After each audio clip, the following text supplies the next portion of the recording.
School से घर लौटते ही अमीर परिवार के सबसे छोटे बेटे रॉन को कुछ अजीब लगा। उसकी पसंदीदा ट्यूटर जो हमेशा उसके साथ रहती थी अचानक गायब थी। जैसे ही उसे पता चला कि एलिस घर छोड़कर जा चुकी है, उसकी आंखों में आंसू भर आए। वह इतना परेशान हो गया कि किसी की बात सुनने को तैयार ही नहीं था। नैनी ने उसे समझाने की कोशिश की, लेकिन रॉन बस एक ही नाम पुकार रहा था, एलिस। आखिरकार वह अकेले ही घर से बाहर निकल पड़ा। सड़कों पर भटकता रहा, जोर जोर से अपनी टीचर को बुलाता रहा, लेकिन कहीं से कोई जवाब नहीं आया। उधर पूरे घर में हड़कंप मच चुका था। जेरी और जेनी को पता चला कि उनका छोटा भाई गायब है, तो सब घबराकर उसे ढूंढने निकल पड़े। तभी चार्ल्स के पास पुलिस स्टेशन से फोन आया। पता चला कि रॉन रास्ता भटक गया था और एक दयालु इंसान उसे पुलिस स्टेशन ले गया था। जब चार्ल्स को मालूम हुआ कि उसका बेटा सिर्फ अपनी टीचर को ढूंढने के लिए घर से भाग गया था, तो उसका दिल टूट गया। लेकिन सबसे ज्यादा बेचैन थी घर की हाउसकीपर। किसी को नहीं पता था कि वह रॉन की असली माँ थी। उसे डर था कि कहीं एलिस उसकी जगह न ले ले। घर लौटने के बाद चार्ल्स ने बच्चों को समझाने की कोशिश की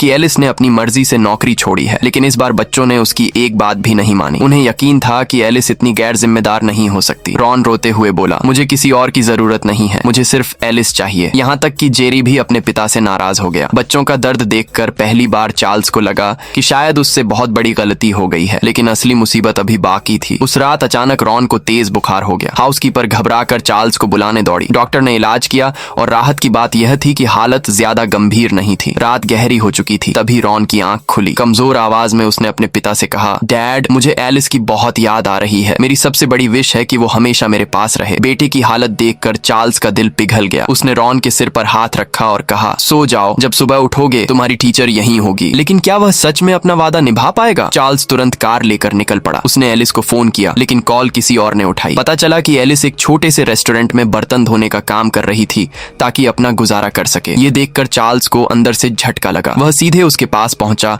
और गुस्से में पूछ बैठा, तुम ये क्या कर रही हो? एलिस उसे इतने गुस्से में देखकर डर गई। फिर चार्ल्स को एहसास हुआ कि उसने अपनी भावनाओं पर काबू खो दिया है। उसने शांत होकर कहा, मेरे साथ चलो। एलिस ने नजरें झुका ली। उसे लगा कि अब उस घर में लौटने का कोई हक नहीं बचा। लेकिन जैसे ही उसे पता चला कि रॉन बीमार है, उसने बिना एक पल गंवाए वापस जाने का फैसला कर लिया। घर पहुंचते ही रॉन ने अपनी टीचर को देखा। अगले ही पल वह खुशी से दौड़कर उसके गले लग गया। कुछ देर के लिए वह भूल गया कि उसे बुखार है। जेरी और जेनी भी दौड़ कर आए और एलिस को गले लगा लिया। कई दिनों बाद घर में फिर से हंसी लौट आई थी। सब कुछ